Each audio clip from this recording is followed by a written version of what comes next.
সালাম আলাইকুম রহমতুল্লাহ। ভাই বরবাদ দিকে সবাই কি অত্যাচার বাবুদের উপরে করতেছে, কি একটা কি জুলুম করতেছে ভাই। আপনারা সবাই দেখেন, দুনিয়ার ভাইও বলল না কেন মানুষের উপরে এই অত্যাচার। ভাই ভাইও বলল না আপনাকে আল্লাহ দোয়াই লাগে, আপনারা সবাই চান, আপনারা টেলিভিশনে দেখেন, আপনারা ফেসবুক দেখেন, কি অত্যাচার তাদের উপরে। আল্লাহ মানুষের উপরে কেউ অত্যাচার, মানুষের উপরে অত্যাচার আল্লাহ কেন সহ্য করে নিয়েছে।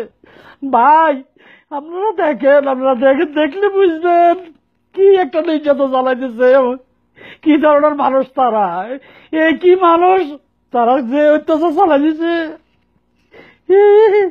যে ধর্মের হোক আল্লাহ তো তাদেরকে বানাইছে, এরা যে ধর্মের হোক আল্লাহ তাদেরকে বানাইছে, তাদের উপরে এই নির্যাতন কেন? তাদেরকে কষ্ট দেয় না, কি অর্থ দেখতে পারে, কোনায় খানা কোনায় পি না, তাদের কোনো হুঁশ নাই। কারো বাবা গেছে, কারো মা গেছে, কারো বোন গেছে, কারো বিবি বেঁচে, একসাথে সবকিছু চলে গেছে, কিচ্ছু নাই, তাদের ঘর বাড়ি জ্বালাই দিছে। আপনারা দুনিয়ার সবাই কেউ দেখেন না দুনিয়ার কি অবস্থা। বর্মা আজকে কি অবস্থা করতেছে মুসলমানের উপরে। ইসলামের প্রতি তাদের এত এত ঘৃণা কেন? ইসলামে তো হইল সত্য ধর্ম, দুনিয়ার মধ্যে ধর্ম থাকলে একমাত্র ইসলাম আছে, দুনিয়ার মধ্যে ধর্ম থাকলে একমাত্র ইসলাম।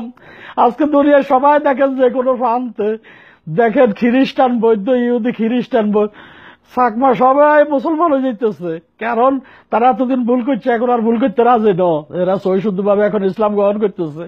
তাহলে এখানে সরকার নিজে নির্যাতন চালাইতেছে তাদের উপরে। তাদের কি অবস্থা দেখেন, তাদের অবস্থা অন্য কিছু না চাই। আপনারা ফেসবুক গুলা দেখেন, ফেসবুকের মাধ্যমে পাইবেন তাদের উপরে যে নির্যাতন করতেছে। মহিলার নিচে দিয়ে আগুন লাগাই দিছে, মহিলার ল্যাংটা করে তার নিচে আগুন লাগাই দিছে, আর মেয়ে মানুষের গুল্লি করে মারতেছে। কেন তাদের এই অবস্থা? ভাইও বোনেরা, আমি সবার কাছে হাত জোর করে অনুরোধ করতেছি, আপনারা দুনিয়ার সবাইকে জানান, দেখান কেন তাদের এই অত্যাচার। এও তো মানুষ, যারা মারতেছে তারাও মানুষ। একবার গরুর অবস্থা দেখছি, গরু গোড়ার উজুড়ি বার করে এলেছে গুতাই, কারণ গরুর বুঝ দেয়। এটা কি গরু মানুষের উপরে এই ধরনের নির্যাতন চালাইতেছে, এত কষ্ট দিয়ে মারতেছে, মারলে ডাইরেক্ট গুলি করে মারি গেল, এত কষ্ট দিয়ে তিলে কষ্ট দিচ্ছে, তাদেরকে মারা হইতেছে। ভাই আপনারা সবাই আফসোস করেন, প্রতিবাদ করেন। যে কোনো রাষ্ট্রের বড় বড় রাষ্ট্রগুলো আছে, তারা হুমকি দিলে তো সবকিছু বন্ধ যায়, তারা আঙুল দেখালে সবকিছু বন্ধ যায়। কেন অত্যাচার হইতেছে?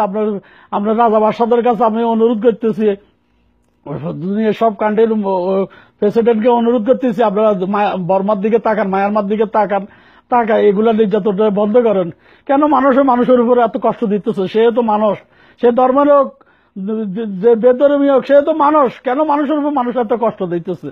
তা আল্লাহর রাস্তে আমার কথাগুলো শুনি, আল্লাহর রাস্তে আপনারা এই প্রতিবাদটা জানাবেন। আল্লাহ হাফেজ, আসসালামু আলাইকুম রহমতুল্লাহ।